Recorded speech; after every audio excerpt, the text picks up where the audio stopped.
कोई बात नहीं, हमारा शुरू करेंगे हम भौतिक प्रदेश किसका, भारत का।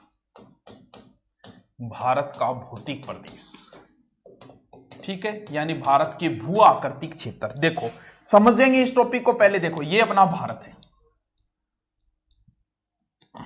जैसा भी है यार ऐसा बना रहा हूं मैं, आप समझ लेना, कोई सुंदर नहीं बने तो कोई बात को नहीं, अपने को कौन सा यार गिफ्ट करना है किसी को, बनाना है आपके समझ में आना चाहिए, ऐसा बन रहा है ये भी बड़ी बात है, नक्शा बनाना बड़ा टफ काम होता है। देखो भौतिक प्रदेश का अर्थ अगर आपके समझ में आ गया, भौतिक प्रदेश का अर्थ समझ लो कि हम पढ़ने की दृष्टि से किसी काम को आसान कर रहे हैं, यानी कहीं पर एक ही एक चीज है उसको एक भौतिक प्रदेश, यानी हम पढ़ेंगे और पूरा भारत को हम एक साथ तो नहीं पढ़ सकते, हम टुकड़ों में पढ़ेंगे। कैसे पढ़ेंगे कि भाई यहां पर पर्वत ही पर्वत है, कौन सा पर्वत है, उत्तरी साइड है, उत्तर पूर्व की पर्वतमाला या फिर हिमालय पर्वत है, तो इसे हम एक अलग पार्ट में पढ़ेंगे, मैं इसे एक भौतिक प्रदेश बोल देता हूं कि भारत के उत्तर में जो पर्वतमाला है हिमालय पर्वतमाला, उसको अलग बांट दिया मैंने और अलग एक भौतिक प्रदेश से पढ़ेंगे। फिर यहां पर गंगा यमुना गंगा यमुना का जो मैदान है ब्रह्मपुत्र का, वो एक मैदान है, कौन सी दिशा में है, भारत के उत्तर दिशा में, तो इसका हमने नाम दे दिया उत्तर का विशाल मैदान, इसको हम एक अलग पार्ट के अंदर पढ़ेंगे। हो गए दो भौतिक प्रदेश, ठीक है गुरुजी। फिर ये बच गया, ये पठार है, इसे हम बोलते हैं प्रायद्वीपीय पठार, प्रायद्वीप भाग है, प्रायद्वीप होता है जिसके तीन ओर जलो, एक साइड, दो साइड, तीन साइड, ये प्रायद्वीपीय भारत है, इसको भी हम अलग से पढ़ेंगे। यहां पर क्या क्या, ये तीसरा भौतिक प्रदेश है।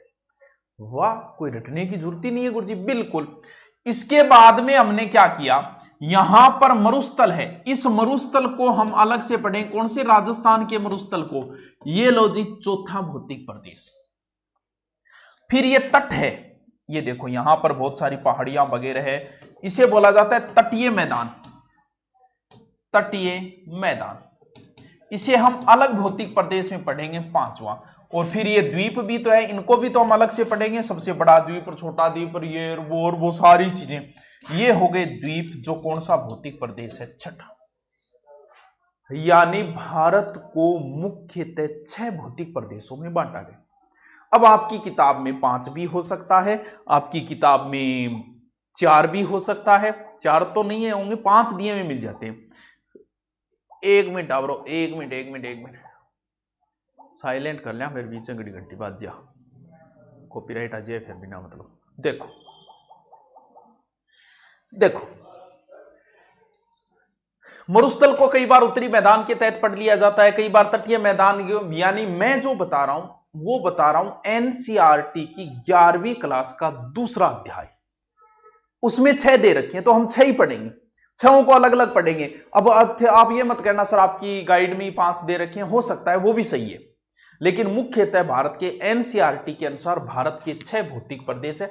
आराम से इसी तरीके से याद हो जाएगा। सर दोबारा बताना थोड़ा सा, एक बार ये ले दोबारा बता देंगे यार, क्या बात है यार, तेरे को किसने मना किया, दोबारा पूछ, 3 बार पूछ, 4 बार पूछ, 5 बार पूछ। देख ये है पर्वत 1 नंबर, ये है उत्तर का विशाल मैदान 2 नंबर, ये है प्रायद्वीपीय पठार 3 नंबर, कोई जरूरत नहीं है क्रम से, मैं तो बता रहा हूं।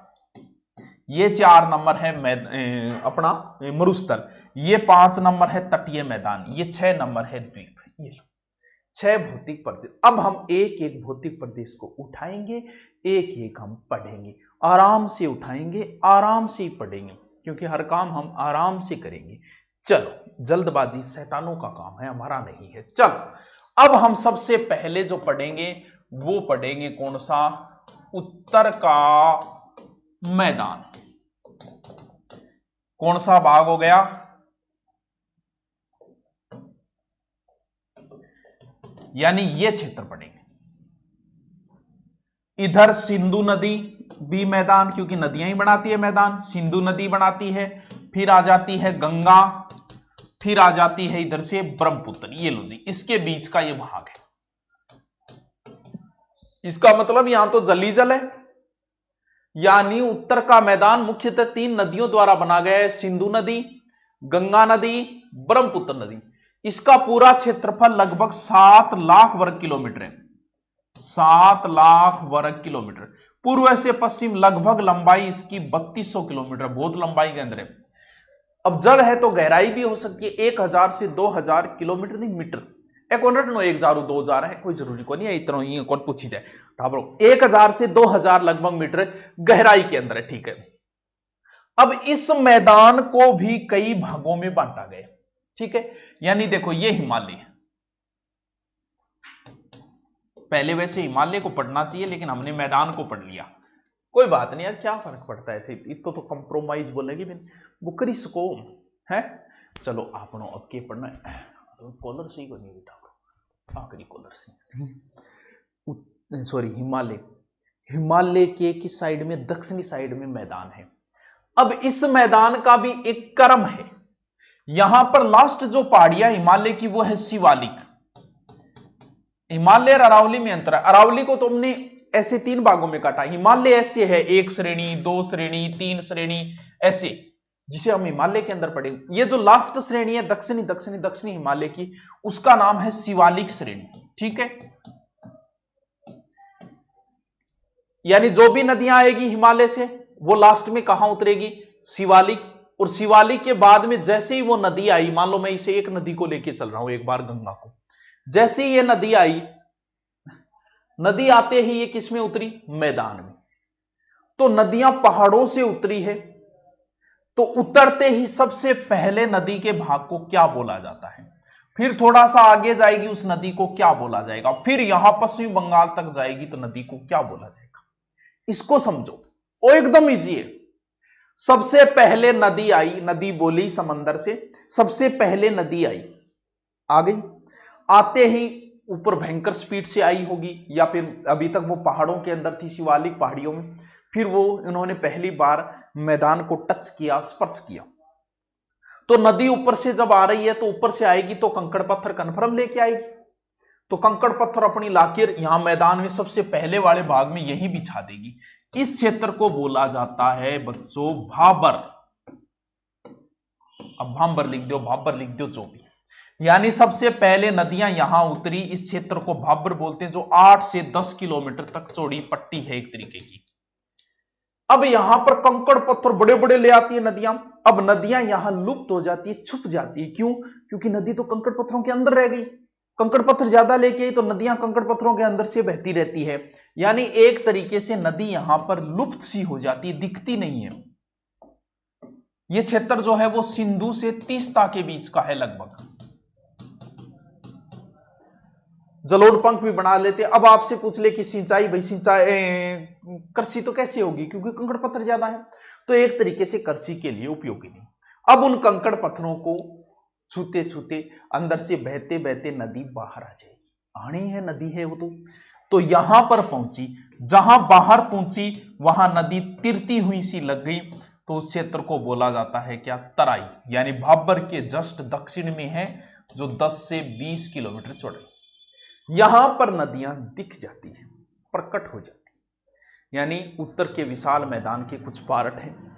सबसे पहले मेरे दोस्त शिवालिक है, सॉरी शिवालिक से नदियां नीचे उतरी, कंकड़ पत्थर लेके आई, नदियां लुप्त है, इसे भाबर बोला जाता है। भाबर के जस्ट आगे निकली नदी, तराई के अंदर आगे नदी दिख गई। अब यहां पर भी नदी के कुछ पार्ट बंट जाते हैं। आपने कभी सुना होगा कि 2 भाग होते हैं, एक होता है खादर, दूसरा होता है बांगर। नाम तो सुना ही होगा, खादर बांगर नाम सबने सुना है, कन्फर्म सुना है, मुझे पता है। देखो खादर और बांगर क्या है, पहले नाम खादर लिया जाएगा फिर बांगर लिया जाएगा। नदी आई आते खादर है फिर बांगर है। कैसे, नदी आई, नदी के साथ नवीन मिट्टी है, जलोढ़ मिट्टी है, उपयोगी मिट्टी है, कृषि योग्य मिट्टी है, उसे हम खादर बोलेंगे। नदियां रास्ता चेंज कर लेती है, वो मिट्टी धीरे धीरे धीरे धीरे अनउपजाऊ हो जाती है, उसे बांगर बोला जाता है। जैसे अपना क्षेत्र शेखावाटी को बांगर बोला जाता है, क्योंकि पहले कांतली नदी थी, अब नहीं है, तो ये क्षेत्र अनउपजाऊ हो गया। तो खादर और बांगर, बांगर जो है वो खादर एक तरीके से तराई के दक्षिण में मान लो। बांगर प्लास्टिसोन युग में हुआ था, इसका रंग भी अगर आप करो तो हरा कर दो, यानी खादर बांगर यहां भी है, सिर्फ राजस्थान में नहीं है बांगर, बांगर क्षेत्र यहां भी है। आगे चले, आगे चले क्या, देखो अब थोड़ा सा आगे चली, खादर एक नवीन मिट्टी होती है, यह बांगर एक तरीके की प्राचीन मिट्टी होती है। अब एक शब्द आता है, शब्द आ रहा है, अभी तक आगे की प्रोसेस, चलो पहले आगे की प्रोसेस बताऊं। देखो अब नदी आगे गई है लास्ट, क्योंकि समुद्र में गिरना है उसे, तो नदी का अंतिम स्थान वही है, आत्मा परमात्मा से मिलेगी। कौन से सागर में? आगे जो सागर है बंगाल की खाड़ी, वहां जाके गिरेगी नदी। लास्ट में नदी की स्पीड भी कम हो जाती है, और नदी जो स्पीड से आ रही है वो धीरे धीरे धीरे धीरे लास्ट में ऐसे डिवाइड हो जाती है, यानी न्यू न्यू न्यू न्यू हो जाएगी। कलर चेंज कर लिया टावर, हाँ लाइव में टावर टाइम ज्यादा खराब हुए रे, क्या रे कलर क्यों चेंज हो रहे हो? वो तो है ही और ये तरीकों नदी, चलो एक नयो पेज ले देखो, देखो ये कोई नदी है। सबसे पहले क्या आया सर? सबसे पहले आपने भाबर बताया, ठीक है टावरो भाबर बताया मैंने।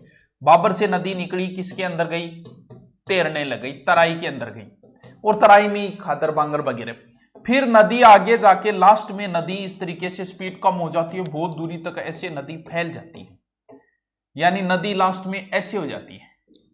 ये किसका निशान है? ये डेल्टा का निशान है, यानी समुद्र में गिरने से पहले नदी इस तरीके से, डेल्टा नाम सबसे पहले इतिहास के पिता हेरोडोटस ने दिया था नील नदी के डेल्टा को। देखिए बोलिए तो डेल्टा क्या करती है? तो यहां पर डेल्टा क्या करती है, यानी ये अंतिम है जिसे हम बोलेंगे डेल्टा। गंगा का डेल्टा जो है इधर राजमहल की पहाड़ियों से शुरू होता है, कहां तक जाता है? सुंदरबन तक, 430 किलोमीटर लंबाई में फैला हुआ है। एकमात्र ऐसा डेल्टा है जिसमें अभयारण्य भी बना हुआ है, यानी यहां पर जो बंगाल टाइगर वगैरह नाम सुने ना आपने, एशियाई वो बंगाल के शेर वगैरह के टाइगर होते हैं ना, वहां के फेमस है बंगाल के। सुंदरवन एक अभयारण्य भी है, नदी अभयारण्य कह सकते हैं इसे, अपने भी है चंबल वाला, डेल्टा अभयारण्य कह सकते हैं। विश्व का सबसे बड़ा डेल्टा ही, बहुत बार ये प्रश्न, एक बार तो ऐसे भी आ गया कि सुंदरवन नाम किस वजह से पड़ा? यहां पर एक वृक्ष उगता है सुंदरी, इस सुंदरी की वजह से ही इसका नाम सुंदरवन डेल्टा पड़ा है। कितनी अच्छी बात है, कितनी प्यारी प्यारी बातें हैं। सबसे पहले नदी उतरी, नदी उतरते ही भाबर, फिर तराई, फिर डेल्टा, और सुंदरवन डेल्टा पश्चिम बंगाल के अंदर है, विश्व का सबसे बड़ा डेल्टा है ये। डेल्टा जैसे आकृति, डेल्टा नदी समुद्र में गिरने से पहले वहां पर फैल जाती है, उसे डेल्टा कहा जाता है। वैसे अरब सागर में गिरने वाली नदियां डेल्टा नहीं बनाती, एक बार प्रश्न आया भी था कि निम्न में से कौन सी नदी डेल्टा नहीं बनाती? वैसे बनाती है सिंधु, लेकिन नर्मदा ताप्ती वैसे नहीं बनाती है डेल्टा, एस्चुरी बनाती है। एक बार सेकंड ग्रेड में ऐसा क्वेश्चन भी आया था। चलो ठीक है, इतनी बातें आपने सीख ली क्या? इतनी बातें आपके सीख ली, तो हम आगे चले। एक शब्द है, कभी आपने सुना हो तो, रे है या कलर। ये शब्द अपने तो कम ही यूज लिया जाता है, अपने लिया जाता है शायद। देखो बांगर क्षेत्र में क्या होता है, अगर सिंचाई करेंगे तो ऊपर रे है यानी नमकीन परत बन जाती है, नमक से हुए सफेद, तो भूमि की सफेद नमकीन परत बन जाती है, जिसे रे या कलर कहा जाता है, जो यूपी और हरियाणा के अंदर है। क्या पता कोई पूछ भी दे, तो थोड़ा अपने भी होता है बांगर क्षेत्र में भी ऐसा रे कलर शब्द प्रयोग किए जाते हैं, हो सकता है नहीं किया जाता हो, शायद किए जाते हैं, पढ़ाया जाता है। बात समझ में आएगी। लेकिन इतना उठावरो काम कौन चला पा, और भी पढ़ाना, पढ़ के पढ़ांगा पा, ज्ञानी बनांगा पा थोड़ा, ताकि की ऊपरी ऊपरी तो याद रह जा, लेवल तक तो पहुंचते हैं। चलो इतनी बात मैं ये समझता हूं कि सबके समझ में आई होगी, क्योंकि यहां से कोई वैसे प्रश्न पुटअप अगर होता है तो सिर्फ एक ही होता है, सुंदरवन डेल्टा कहां है? पश्चिम बंगाल में, विश्व का सबसे बड़ा डेल्टा। ठीक, अब जो ये मैं मैदान को अलग से लिख लेता हूं, कौन सा? उत्तर का विशाल मैदान। इस मैदान को मैं अलग से लिख लेता हूं, ठीक है, अलग से काट के मैं बाहर ले आया, जैसे भौतिक प्रदेश में हम लाए थे। इसको फिर कई उप भागों के अंदर बांटा गया, जैसे यहां के भाग का नाम है पंजाब हरियाणा का मैदान, यानी पंजाब हरियाणा का मैदान, पंजाब हरियाणा का मैदान, ठीक है। और थोड़ा सा इधर आओ तो राजस्थान वाला भी ले लो, राजस्थान का मैदान। और फिर आगे हमने बांट दिया किसका? गंगा का मैदान। और फिर इधर है ब्रह्मपुत्र का मैदान, यानी इस मैदान को कई भागों में बांटा गया है। ऊपर वाला पंजाब हरियाणा अलग से काट, यानी ये पूरा उत्तर का विशाल मैदान को फिर हमने अलग काट लिया। सबसे पहले काट लिया पंजाब हरियाणा, काट लिया राजस्थान, काट लिया गंगा का मैदान, काट लिया ब्रह्मपुत्र का काट लिया, यानी इसके फिर टुकड़े कर दिए। यानी सबसे पहले तो हम पूरे भारत के भौतिक प्रदेश के टुकड़े किए, जिसमें से हमने एक टुकड़ा उठाया उत्तर का विशाल मैदान। अब उत्तर के विशाल मैदान को फिर काट लिया मैंने, कौन कौन से नाम से, इधर जो नाम था उसको पंजाब हरियाणा का, इधर थोड़ा सा राजस्थान का नाम दे दिया, और फिर बीच वाला तो गंगा का है ही, और इधर कौन सा है, ब्रह्मपुत्र नदी है, तो इधर ब्रह्मपुत्र वाला नाम है। थोड़ी थोड़ी बातें पढ़ लेते हैं इनकी, आपको अच्छा लगेगा कि सर पढ़ लो। फिर सबसे पहले है ऊपरी ऊपर वाला पंजाब हरियाणा का, पंजाब हरियाणा मैदान। ये एक तरीके से इधर तो लास्ट है सतलज, और इधर लास्ट नदी है यमुना, इसके बीच में मान लो कहां है सर, पंजाब में है, हरियाणा के अंदर है, थोड़ा सा दिल्ली भी है। इसमें सतलज, व्यास और रावी नदियां बहती है। ठीक है, पंजाब हरियाणा का मैदान प्राचीन समय में सरस्वती नदी था, और इसका क्षेत्रफल 1.75 लाख है। आपके लेवल तक पढ़ने की वैसे जरूरत नहीं है, लंबाई चौड़ाई पढ़ो तो मैं बता देता हूं, नोट्स बनाओ तो। उत्तर पूर्व से दक्षिण पश्चिम की ओर लंबाई 640 किलोमीटर, पूर्व से पश्चिम चौड़ाई है लगभग 300 किलोमीटर, और इसकी पूर्वी सीमा कौन सी है, यमुना नदी है। इसमें मुख्यतः क्या है, बांगर क्षेत्र भी आ जाता है, बेट भी बोला जाता है वैसे। अब अगर आपने नाम सुना है क्या कभी, दोआब, बहुत इंपॉर्टेंट है, कई बार प्रश्न पुट अप हुए। जैसे कौन कौन सी दोआब, मैं 2-3 दोआब के नाम लिखता हूं, फिर मैं बताऊंगा दोआब। जैसे बारी दोआब, ठीक है, दूसरा नाम मैं लिख लेता हूं बारी के बाद में रचना दोआब, ठीक है, रचना दोआब के बाद में फिर लिख लेता हूं मैं चाज दोआब। जी ऐसे नाम ही में तो कौन सुना, कोई नहीं सुना, तो सिंध सागर दोआब, यानी दो नदियों के बीच के क्षेत्र को एक तरीके से दोआब बोला जाता है।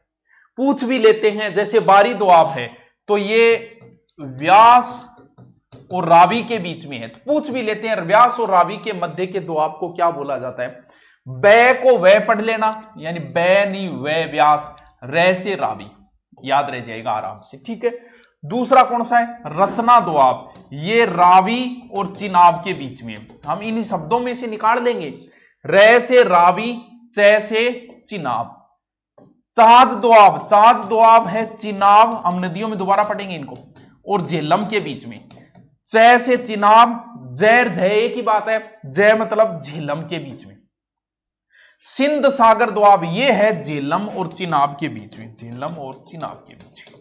यहां से कई बार प्रश्न पुटअप होता है हाई लेवल फर्स्ट ग्रेड जैसी एग्जामों के अंदर, कि रावी और चिनाब के मध्य के दोआब को क्या बोला जाता है, चिनाब और झेलम के मध्य के दोआब को क्या बोला जाता है, और झेलम और चिनाब के बीच के दोआब, बिष्ट दोआब है व्यास और सतलज के बीच में, बिष्ट और पढ़ो तो पढ़ लेना, बिष्ट दोआब है व्यास और सतलज, इसको थोड़ा सा बढ़िया तरीके से लिख लेना। आज मैं लिखाऊंगा नहीं, लाइव हूं तभी लिखाता हूं, इसलिए धीरे धीरे बोलो, साथ में आप नोट्स बना लेना, दोबारा देख के बना लेना इसको।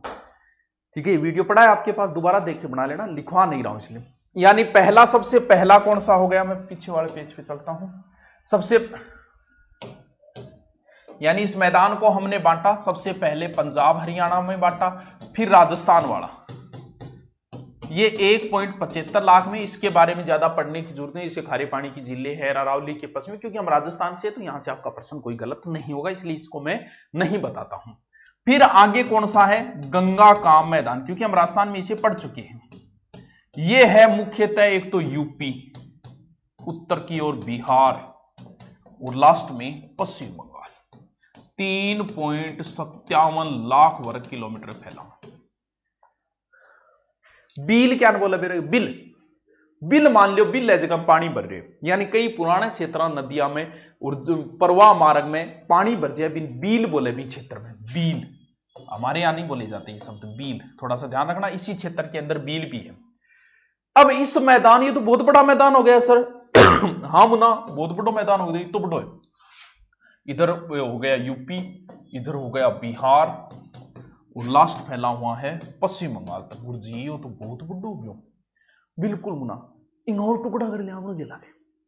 किसी चीज को पढ़ने में इजी हो जाता है जब हम उसके टुकड़े कर लेते हैं, इसको और तोड़ लेते हैं, ऐसे तोड़ा ऐसे तोड़ा ऐसे तोड़ा, यानी इसे बोल देते हैं उत्तरी गंगा मैदान, ठीक है। और ये बोल देते हैं मध्यम गंगा मैदान, और ये हो गया निम्न गंगा मैदान। ये लो कितना इजी हो गया।